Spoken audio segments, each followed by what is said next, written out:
postura real e lógica. E o texto aqui diz de alguns princípios da ética ministerial que precisamos prestar atenção com muita acuidade, com muita clareza. E diz aí o texto que ética nos ensina que, sendo veracidade a base de todo bom intercurso entre os homens, a lei da conservação social exige que de todo homem obediência estrita a essa lei em todas as relações com os seus semelhantes. Por exemplo, o colega de ministério é o nosso irmão e próximo também. É necessário que nessa nossa interligação, nessa nossa coinonia, nessa nossa comunhão, nós possamos entender que esse irmão, essa irmã, esse companheiro que está ao nosso lado é um homem de Deus, uma mulher de Deus, é um referencial de Deus, e nós devemos ter ética em relação a essa pessoa.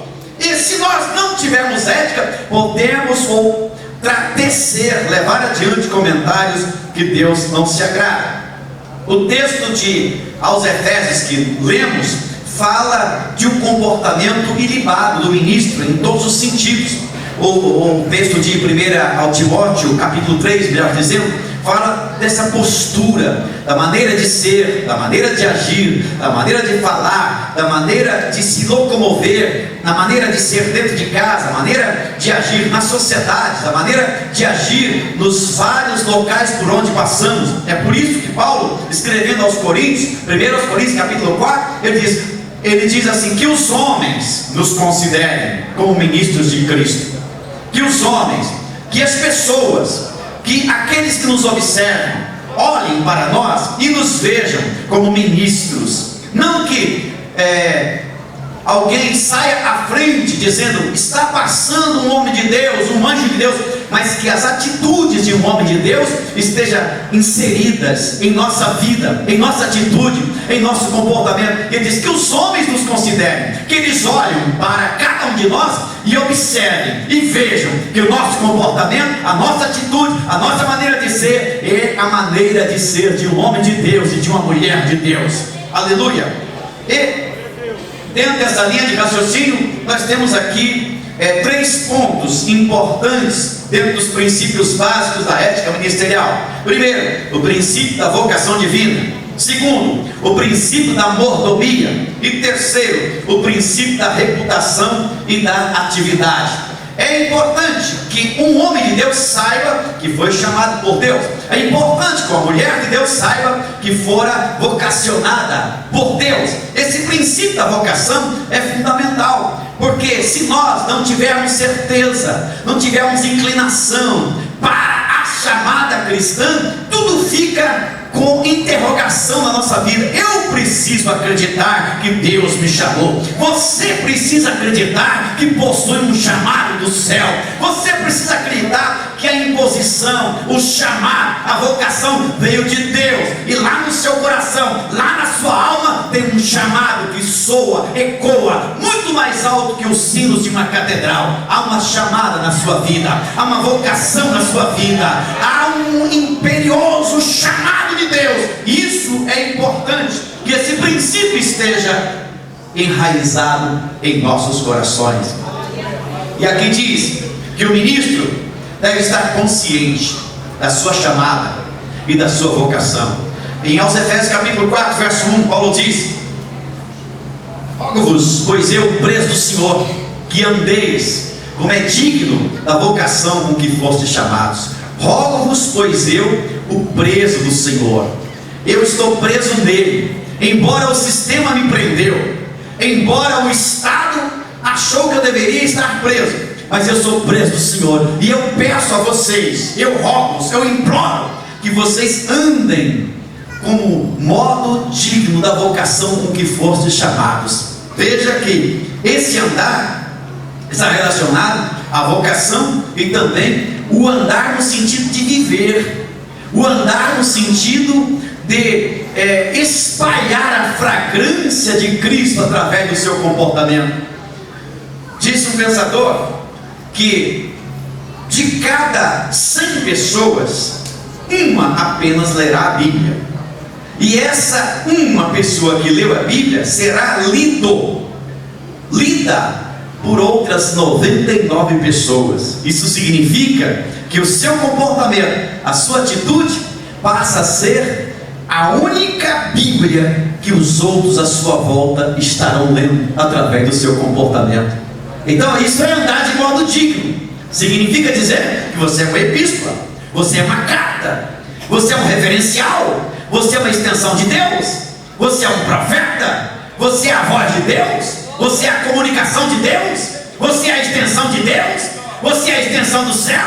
E por onde você passa, a unção de Deus também passa. Por onde você passa, a glória de Deus também passa. Por onde você passa, a bênção de Deus também passa. Porque a vocação está inserida na sua vida e na sua alma. Você é um chamado? Você é um vocacionado? Abaixou e canta mais. Como chamado e vocacionado, então você tem condições de vencer os conflitos, vencer as crises, vencer os levantes, vencer os demônios que se levantam contra a sua vida, se levantam contra o seu ministério, se levantam contra a sua chamada, de discernimento, capacidade de ver além dessa parede, além desse teto, além desse véu, e você ouvir a voz do Senhor mansa, suave, amiga, dizendo: eu te chamei, eu te vocacionei, eu te chamei desde o ventre da tua mãe, eu te chamei, meu filho e minha filha. Então é interessante que esse princípio seja uma constante na vida de homens e mulheres. Porque às vezes as coisas ficam difíceis na vida da gente. Às vezes a situação fica turbulenta e nós questionamos a nós mesmos. Todas as vezes que eu questionei a mim mesmo, Deus fez questão de vir no céu e falar direto comigo. Todas as vezes que eu coloquei interrogação, porque você não tem condições, vamos falar aqui francamente, de ser santo 24 horas por dia. Você não tem condições, embora nós lutamos para isso. Que o texto diz: sede santo em toda a vossa maneira de viver. Mas às vezes você pisa na banana, na casca de banana. Às vezes você pisa nem na bola, você fura a bola, você estraga o campo e acaba a trave, tira a rede, acaba com tudo. Aleluia. Às vezes a situação é difícil e você vai orar, você não tem palavras. Não adianta, é aí que vai embora a vaidade. Quando você está quebrado, e quando você está quebrado, você diz: meu Deus, como aconteceu isso? Como eu disse aquela palavra? E é nessa hora que você vê que serve um Deus de amor. Ele vem, estende a sua mão e diz: meu filho, eu te perdoo, eu te levanto, eu te sustento, eu te dirijo, eu abro porta, eu curo, eu saio do teu interior, eu trabalho na sua alma, nas entranhas da sua vida. Eu sou Deus, eu te levanto, aleluia, e crio uma nova situação na tua vida. Portanto, eu quero que você saiba, que você entenda que o teu chamado veio da minha parte. O teu chamado veio da minha vontade. Quando a pessoa se autoproclama, se autopromove, quando a pessoa anda atrás de cargo ou de título, é diferente. Qualquer crise, qualquer situação, ele já muda para outro lugar, ele já muda para uma outra situação favorável.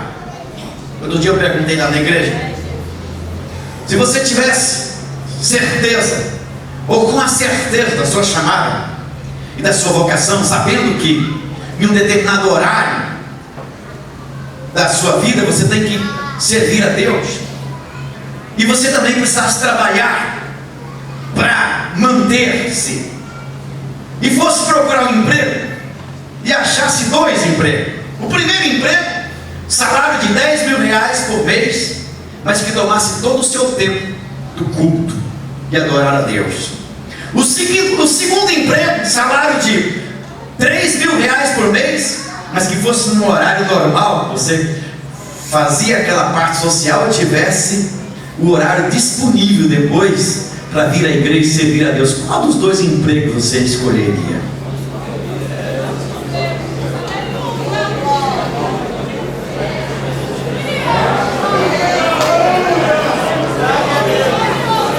Aleluia. Se você escolhe o segundo, então levante a sua mão e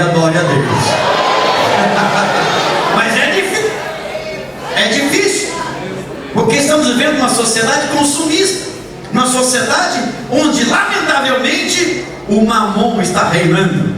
Mas tudo isso faz parte do princípio da vocação. Eu fui chamado por Deus e Ele cuida de mim. O hino de número 4 diz: não desanimes, Deus proverá, Deus cuidará de ti, Deus cuidará de ti, Deus cuidará de ti. E isso entra a fé. É aí que nasce o homem de Deus. É aí que o homem de Deus vai crescendo no conceito diante da igreja, diante das pessoas. E quando você chega, os outros olham para você e vão vendo que alguma coisa diferente tem na sua vida. Aleluia. Aleluia. O segundo princípio é da mordomia. 1 Coríntios capítulo 4, verso 1. Paulo diz, como já disse, que os homens os considerem como ministros, os riperetas, os remadores, que eu falei aqui na reunião passada. Mas ele diz também que nós devemos ser considerados como dispenseiros. E a tradução da palavra grega, oikonomos. Oikonomos tu teu. Oikonomos é uma palavra que serve para ser traduzida como administrador, como economista, ou então como mordomo, que é aquele, o mordomo é aquele que cuida dos bens do seu senhor. Mordomo é aquele que recebeu do Senhor uma incumbência de administrar a fazenda, administrar o dinheiro, administrar os bens. E eu e você somos mordomos, no sentido de administrar alguma coisa que Ele nos entregou. Algo que Ele nos entregou. Paulo fala do depósito a Timóteo. Guarda o depósito que te foi confiado. Essa palavra depósito é a tradução da palavra grega paratekin, que é um bem, é um valor incalculável que alguém entregou para você cuidar. E você precisa cuidar desse depósito. E aqui é a mordomia. Quem é você? Ah, você é muito especial. Você é um talento, você é uma vocação. Você é uma inspiração. Deus trabalhou especificamente para que surgisse na terra essa pessoa maravilhosa, extraordinária, que é você. E Ele colocou dons, talentos, vocação. Ele colocou em você inspiração, capacidade. Que por mais que você lute para usar toda a sua capacidade, talvez você use apenas 30%. Mas tudo isso é de Deus. Tudo isso pertence a Deus. Embora esteja em você, embora você seja um bom músico, um bom advogado, um bom médico, um bom escritor, ou um bom administrador, e você consiga fazer proezas e construir prédios e mais prédios, ou então você conseguir empregar pessoas e ajudar muita gente, isso não é teu, é Deus que te deu. Então você tem que glorificar a Deus, porque isso é uma mordomia. Na verdade, o que eu quero dizer é o seguinte: você é uma pessoa incrível. Diga isso aí, teu irmão. Você é uma pessoa incrível.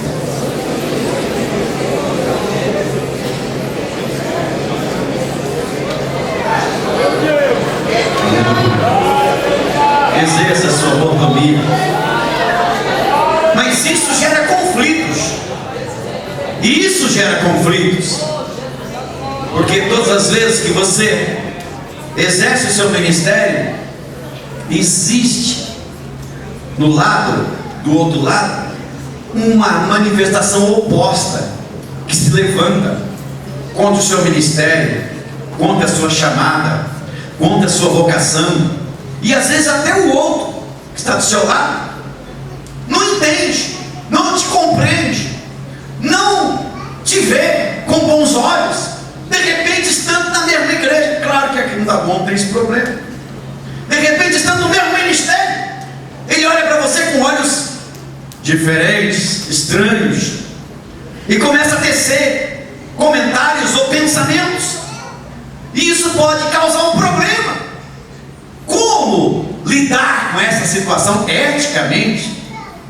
Olhar para uma pessoa que de repente não te quer tão bem assim, e você amar essa pessoa, orar por ela, caminhar junto, ter condição de perdoar,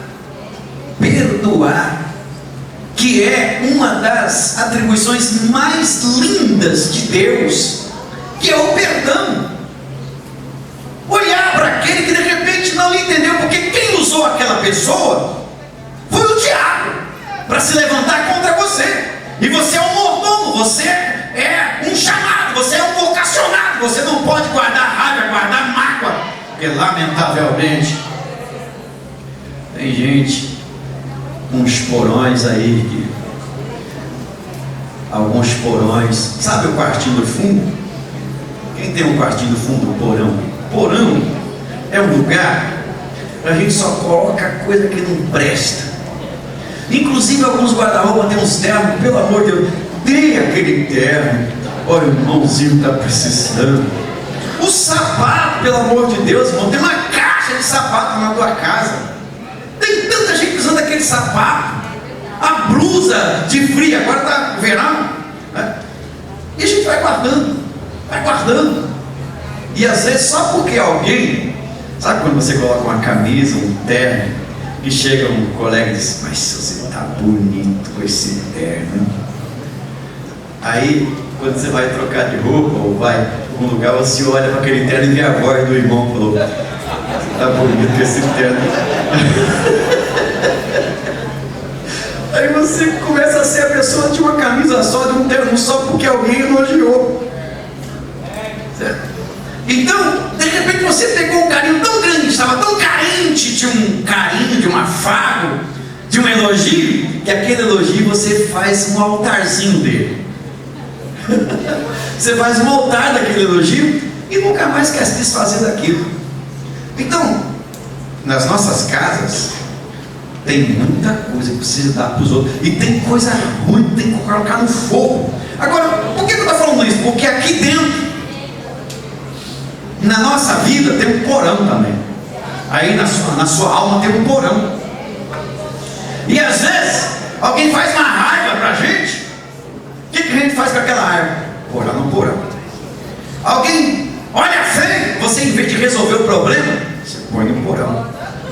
Alguém fala mal de você, você em vez de conversar, consertar, você faz o quê? Põe no porão. E você vai enchendo o porão de coisas ruins. E chega uma época que essa pessoa fica tão amarga, que ninguém. Aí você fala uma palavrinha assim, desse tamanhozinho para ele, ele vai e abre o porão, sai aquele cheiro de inferno. Fala coisas terríveis. Um dia eu entrei no ônibus, fui fazer uma brincadeira com o cobrador. Pra que eu fui fazer aquilo? Ele me xingou a minha geração inteira. E ficou brincando comigo. Falei: moço, pelo amor de Deus, desculpa, me perdoe. Não, porque não sei o que. Falei: quer saber da coisa? Eu vou embora. Desci do ônibus, aí quem estava atrás comprou a briga continuou lá. Certo? São pessoas amargas. Um obreiro, um homem de Deus, um servo de Deus, não pode guardar essas coisas no seu porão. Você tem que ser bordão, você tem que abençoar, você tem que profetizar a bênção, porque se a pessoa não receber a bênção, ela volta para você.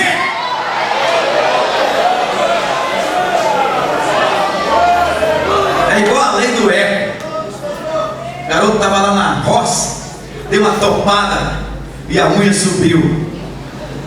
Ele falou: ai! Aí ele ouviu lá do lado: ai! Ai! E ele chorando com uma dor tremenda. E ele perguntou: quem está aí? Quem está aí? Quem está aí? Aí ele não sabia nada a respeito disso, não tinha tido essa experiência. Seu covarde, eu estou sofrendo, você sombra de mim. Seu covarde, estou sofrendo, você sombra de mim. Aí nisso foi chegando seu pai. Aí o garoto olhou: pai, estou com uma dor tremenda aqui, quase arranquei a unha. E tem um sujeito me remendando lá do outro lado. Aí o pai olhou para ele: meu filho, eu vou te ensinar uma coisa. Dizem que essa é a lei do eco, mas essa é a lei da vida. Você quer ver? Seu campeão, campeão, campeão, campeão. Seu vitorioso, vitorioso, vitorioso, vitorioso. Seu vencedor, vencedor, vencedor, vencedor. Deus. Abençoa, meu filho, abençoa, vai abençoando, porque a bênção bate lá e volta. Se não tiver lugar lá, ela volta para você. Exerça a sua mordomia. Aleluia. Esse é um princípio maravilhoso. Um terceiro, dentro desses princípios da ética, é o princípio da reputação e da atividade. O ministro deve zelar pela sua reputação, pois ele é o único que pode manchar seu próprio caráter. Portanto, deve garantir por sua conduta a melhor reputação possível no ministério pastoral e no ministério em geral. Suas atividades são de cunho espiritual e eclesiológico, e para isso deve esmerar-se no exercício da sua vocação, confiando que fará que seu trabalho prospere. Seu grande negócio é a obra de Deus. Diga comigo: meu grande negócio. Meu grande negócio é a obra de Deus. Aqui nós podemos fazer uma comparação com Naamã. Naamã era um general poderoso, era famoso lá fora, mas dentro de casa leproso. Lá fora fazia sucesso, mas dentro de casa, entre os seus, aqui a gente pode trazer para a igreja, com problemas, por causa da reputação interna. Há uma grande necessidade de buscar a Deus continuamente, e de ler a palavra de Deus e aplicá-la em nossas vidas, para que a glória de Deus cresça em nossa vida. E quando alguém falar alguma coisa disso, glorifique a Deus, porque Cristo é Deus na sua vida. É o princípio da reputação. Como Eliseu foi observado pela tsunami, eu vejo que este homem que passa por nós é um santo homem de Deus. Ou então como Elias, que foi enviado à casa da viúva de Sarepta, e chegando ali, foi como Deus chegasse naquela casa. Assim também deve ser a vida de um homem de Deus, a vida de uma mulher de Deus, na sua escola, na sua casa, entre os vizinhos. Porque uma coisa é estarmos aqui na igreja, e lamentavelmente hoje existe um chamado crente geográfico. Ele só é crente em um determinado lugar. Então dentro da igreja ele é crente, ele dá a paz do Senhor, ele abraça o irmão, abraça a irmã, fala língua, profetiza, é uma coisa maravilhosa. Mas depois que ele saiu do espaço geográfico consagrado, ele deixa de ser crente. Ele xinga, fala mal dos outros, dá cheque sem fundo, fecha os outros no trânsito. E olha, falar em trânsito, tem um espírito que pega os motoristas quando estão atrás do volante, que eu não sei que espírito é esse, mas eles ficam bravos. Às vezes a pessoa é desse tamanhozinho assim, um anãozinho, mas atrás do volante é uma coisa terrível. O gigante pega ele. Não, nós precisamos. E um dia desse aconteceu uma coisa terrível, é prova mesmo. Estava indo para a igreja, o camarada me deu uma fechada, aquela fechada cabulosa, que faz você perder o culto. Ele fechou, desceu o vidro, olhou para minha cara e falou: e aí, achou ruim? Eu pensei comigo: meu Deus, não tem som de barato, eu sou italiano. Eu falei: não, senhor, Deus te abençoe. Estava indo para a igreja, eu vou dar diabo, mas às vezes ele tem que engolir um caminhão de sapo. Não é um só, não é um caminhão. Então, veja que nós somos provados todos os dias. Você é um homem de Deus, você é uma mulher de Deus. E sabe qual é o lugar mais difícil para ser homem de Deus e mulher de Deus? Dentro da nossa casa, entre os nossos familiares. É o lugar mais difícil para ser homem de Deus e mulher de Deus. Segundo tópico, a ética da vida pessoal do ministro. Aqui nós temos mais 3 princípios: conservar-se fisicamente saudável, letra A. Letra B, cultivar a vida irrepreensível. E letra C, cultivar uma conduta virtuosa. Aqui fala daqueles princípios que nós lemos no início, lá em 1 Timóteo capítulo 3, porque fala dessa continuidade da vida pessoal, o modo de ser, o modo de agir. Paulo deixa claro quando escreve 1 Coríntios capítulo 11, verso 1: sede meus imitadores, como também eu sou de Cristo. João vai um pouco mais adiante: sede imitadores de Deus, como filhos amados. Irmão, pensando no lado humano, é uma questão difícil. É a mesma coisa que às vezes nós vemos no casamento, quando fala para o marido amar a esposa como Cristo amou a igreja. Existe algum homem que consegue amar a esposa como Cristo amou a igreja? Hã? Tem alguém aqui? Hã? Depois fala: não vos irriteis contra ela. Tem alguém que nunca se irritou contra a esposa aqui? Júlio, Deus te abençoe, meu amado. Olha, amar a esposa como Cristo amou a igreja é o que está aqui. Não vos irriteis contra ela. E eu falei: meu Jesus, mas Paulo está pegando pesado aqui. Talvez é porque ele não fosse casar. E Paulo fala umas coisinhas lá que não é brincadeira não. Mas é interessante que para as mulheres não fica diferente. Se as mulheres pudessem arrancar aquele versículo da submissão na Bíblia, elas arrancá-lo-ia. Vós mulheres, sede submissas aos vossos maridos como ao Senhor. Aquilo é complicado. É complicado. Então Deus, a mesma situação é essa questão de imitar a Deus. Mas olha, o padrão que o Senhor coloca para cada um de nós é o padrão da perfeição. Jesus disse: sede vós perfeito, como também perfeito é o vosso Pai que está no céu.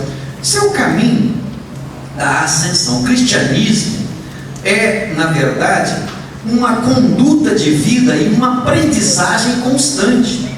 Então, quem está começando no cristianismo, é lógico que existem alguns vícios que precisam ser tirados.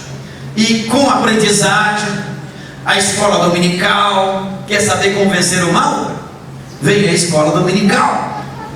Escola dominical, culto de doutrina, culto doméstico, vida com Deus, isto é, devocional todo dia, um momento de oração com Deus, leitura bíblica, aplicabilidade da leitura na sua vida, ou ir tirando as coisas ruins, porque ninguém nasceu com essa tendência ruim, com essa coisa. Deus fez o homem perfeito, Deus fez a mulher perfeita, mas no decorrer dos tempos nós fomos aprendendo tanta coisa estranha, nós vamos pegando um pouco aqui, um pouco ali.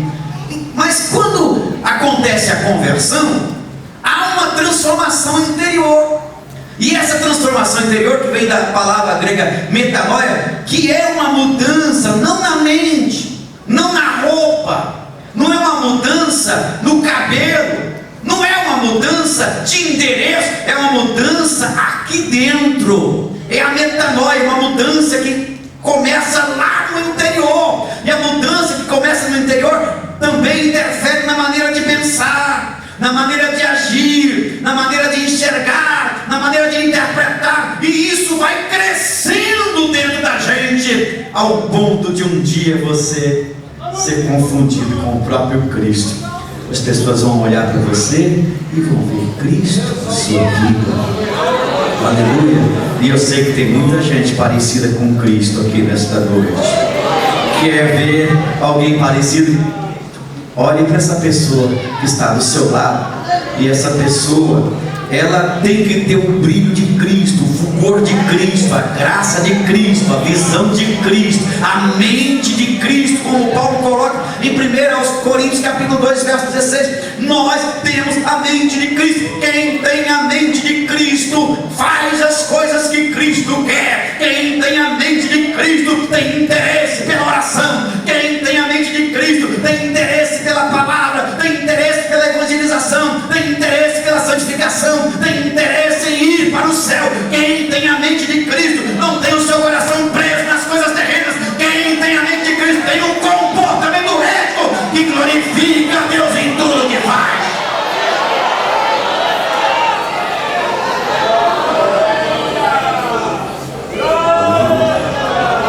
É isso que diz esse capítulo. O ato de parecer com Cristo, de ser como Cristo. Aleluia, aleluia. E uma das características mais promissoras de Cristo, eu vou encerrar aqui, porque tudo isso, isso não acaba nunca, essa lição aqui não acaba nunca. Isso aqui, porque é uma coisa do Espírito de Deus, e o que Deus dá para a gente é algo que vai crescendo, é como a Bíblia, é como a Bíblia. Quanto mais você lê, mais revelação tem, mais preciosidade tem.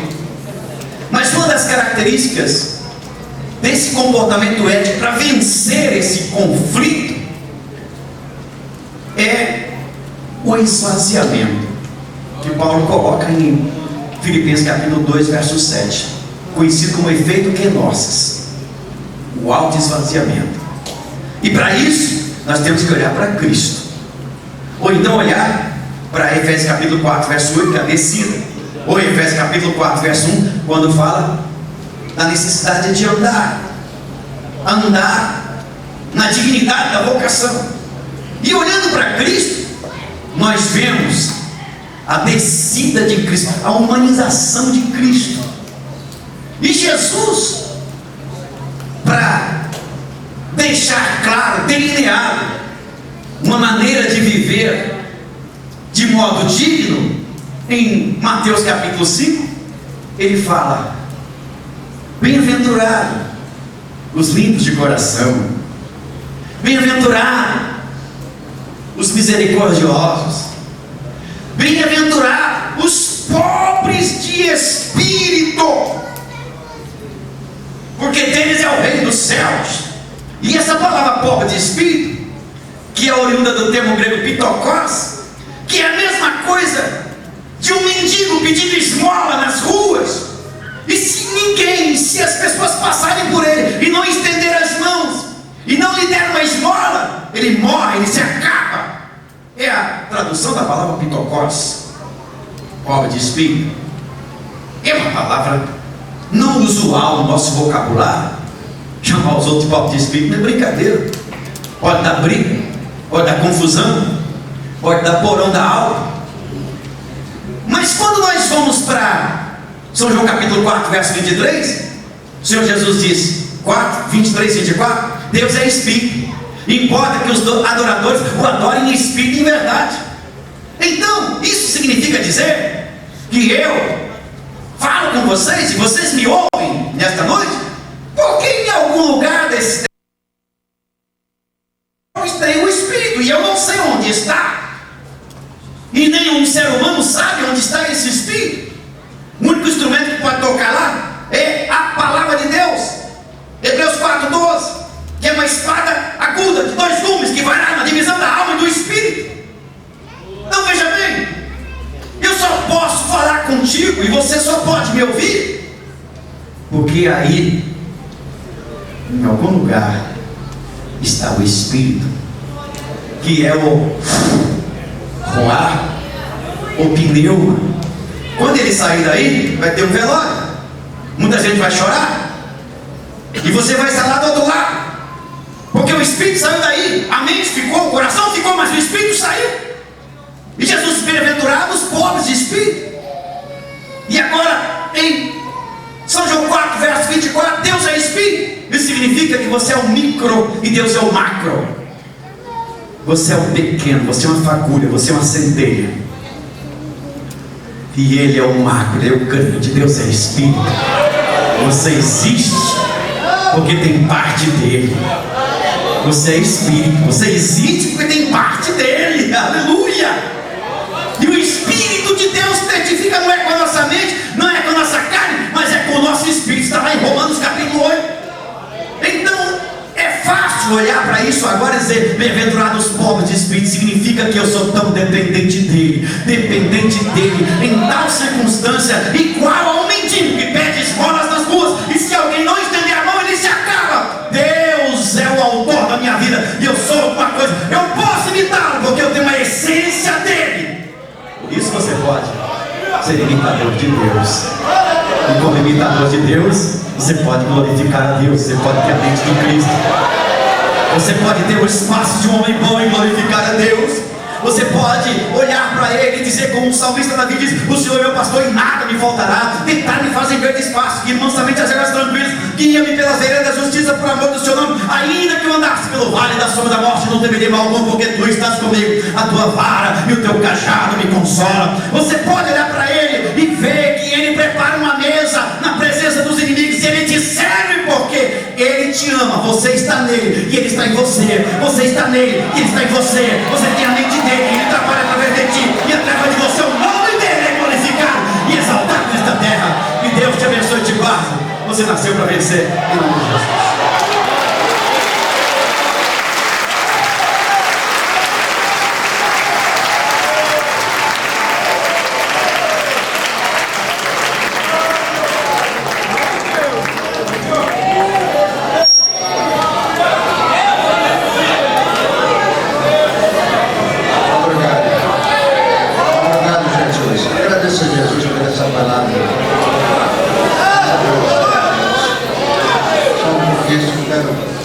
Passar um aviso para vocês.